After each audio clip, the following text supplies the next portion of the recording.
Never finance anything that isn't going to pay you. And he says that the worst exchange in the world is trading time for money. And obviously, if you're trading time for money and you're not maximizing that money, that's one of the worst things. You really want to maximize the money you're making and figure out how to multiply that money in different ways.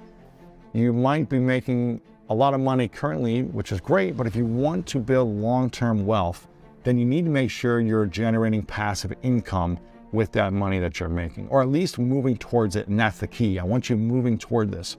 And this is the kind of money that you can multiply while you sleep, even if you aren't in the position to invest in those higher ticket assets like real estate right now. And one is looking into stocks, bonds, IRAs, index funds, mutual funds, and even a 401k. Now, some people might agree with some of these things and others might disagree, but you can really double down into these once you have your savings situated. So the savings first is key.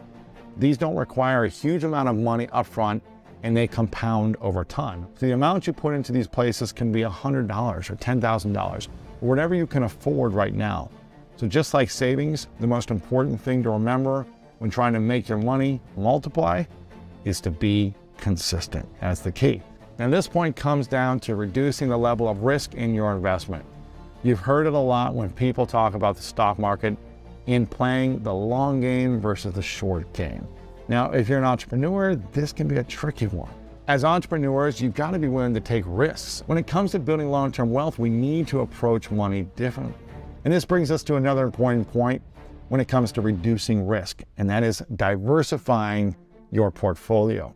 And I know it can be fun to make daily trades and try to beat the system, and I get it, it can be fun.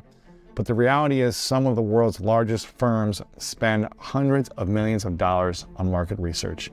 So that's who you're up against. It's not a fair fight, I get it. So the best way to increase your chances of investments panning out is to diversify your portfolio instead of putting all your eggs in one basket. Now, this doesn't mean you can't have some fun with Bitcoin and crypto and other less stable investments. You can. Try all this stuff if you want to. What is the worst investment people should be making during this time? And what's the best investment they can make?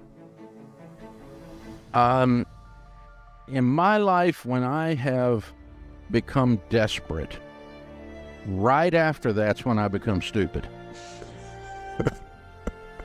Yeah. And explain. The other one is when I get, well, when you get scared and you go rushing towards something out of fear, that sense of desperation, this thing, when you do that, you're getting ready to screw up. I mean, just count on it. And the other time you do that is if you're greedy. If you think okay, I got this one, I can take advantage of this. And I mean, greedy as a lack of virtue greedy. I don't mean greedy in a positive way where I'm being ambitious, okay? I mean the negative sides of greed. And so if you're functioning in desperation or in this no holds barred, I'm going to just clean up on other people's pain thing, that's when you're getting ready to screw up and you're getting ready to make a major mistake. And so you're set up also for con artists when you do that. And so if you're functioning in high emotion, your brain just doesn't work good. My friend Art Laffer says, well, people, when you're panicked and when you're drunk, you don't make good decisions. And so, when you're on high emotion, your brain your critical thinking skills shut down. And so that's when I've made the biggest mistakes in my life, is when I was desperate. And the few times that I was greedy, where I thought, I'm going to slip in there and that's going to be easy money. What is the most common thing that you're hearing with the people that are calling in for you right now? What's the thing that you hear over and over again that they need the most support with? I think there's a sense, I think when hope gets gut punched, the way it has for folks right now, the answers fall, a lot of them fall in the category of, this is not going to last forever. Because there's this sense that, stock market's down. Do I take my investments out? Well, only if you think it's going to stay down forever. Right. Because, you're 35. You're going to be investing for 30 more years. You don't think it's going to come up in 30 more years? I mean, really, you're predicting the end of America? I mean, that's silly.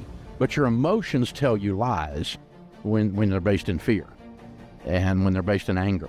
and they tell you lies, and they tell me lies. We believe those lies in situations like this.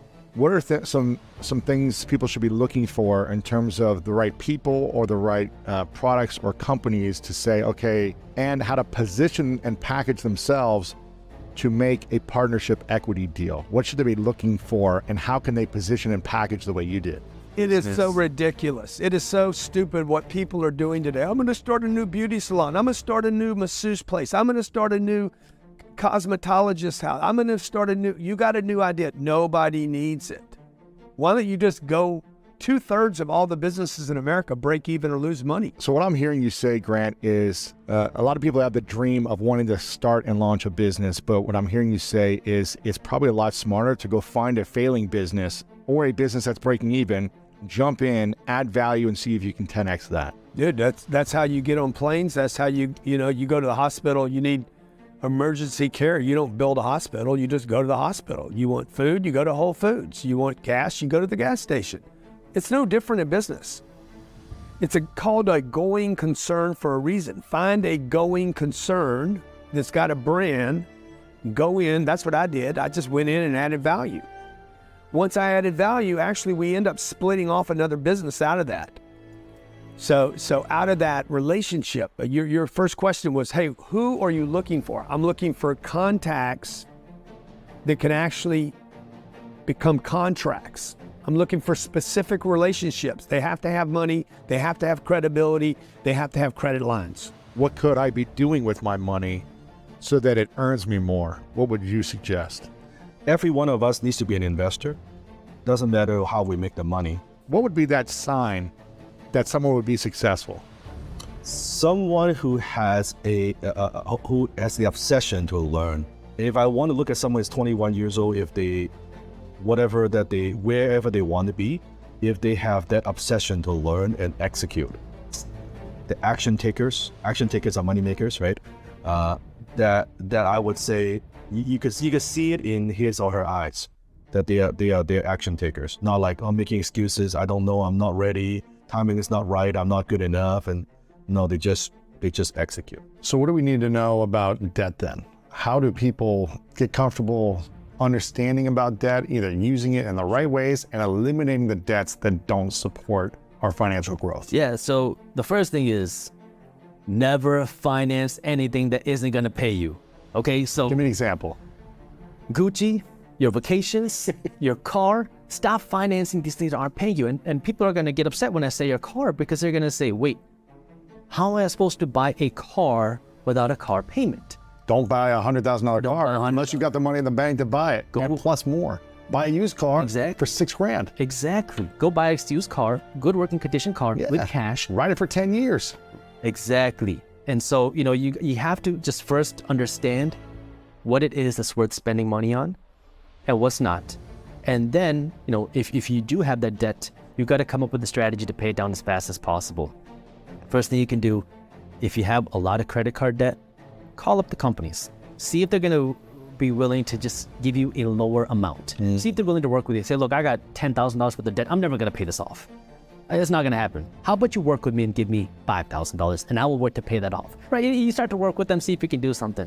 Then you can consider moving some of that money to a 0% APR card if you have 12 to 18 months to do that. That way now you can aggressively, you got to do the smart, because if you're just going to keep doing the same things you were before, don't do it. But you have to start aggressively paying it down. You stop spending money. That way now you can pay down this debt as fast as possible, and then you work to earn more money. And that money has to go somewhere as you're earning more money. You live the same lifestyle, if not smaller, and you take all this extra money and you use it to pay down your debt. That way now you can start building, right? You got to lay that foundation. You got to start working to grow upwards, but you have to get aggressive.